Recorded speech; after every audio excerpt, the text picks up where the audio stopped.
ये जो रामायण महाभारत गीता है, क्या हमें कोई अधिकार देता है? नहीं, रामायण महाभारत गीता हमें कोई अधिकार नहीं देता है। रामायण महाभारत गीता हमें सिर्फ और सिर्फ जीवन जीने के विषय में बताता है कि जीवन जीने का यह तरीका होना चाहिए।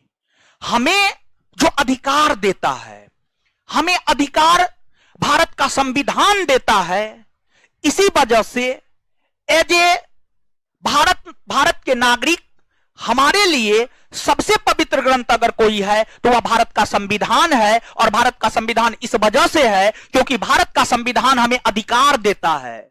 आज हम या आप जो पूरे भारतवर्ष के भीतर स्वतंत्रता से घूमते हैं, आप कहीं भी चले जाइए, इसमें से बहुत सारे लोग ऐसे होंगे झारखंड के होंगे, आप बिहार आकर के पढ़ रहे हैं, एमपी के होंगे, आप बिहार आकर के पढ़ रहे हैं, या फिर मान लीजिए आप पूर्णिया के होंगे, पटना आकर के पढ़ रहे हैं। क्या आपको कोई रोकता टोकता है कि आप पूर्णिया के हैं तो पूर्णिया में क्यों नहीं रहते हैं, पटना आकर के क्यों पढ़ रहे हैं, आप झारखंड के हैं बिहार आके क्यों पढ़ रहे हैं? क्या आपको कोई रोकता है? कोई नहीं रोकता है। क्यों नहीं रोकता है?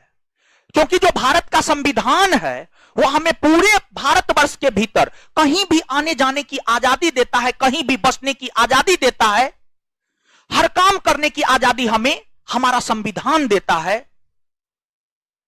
इसी वजह से अगर हमसे कोई पूछे आपके अनुसार सबसे पवित्र ग्रंथ कौन है, तो हम भारत का संविधान कहेंगे और आपको भी भारत का संविधान ही कहना है। भले आप किसी भी संप्रदाय से, किसी भी धर्म से, किसी भी जाति से आते हो, उससे कोई मतलब नहीं है।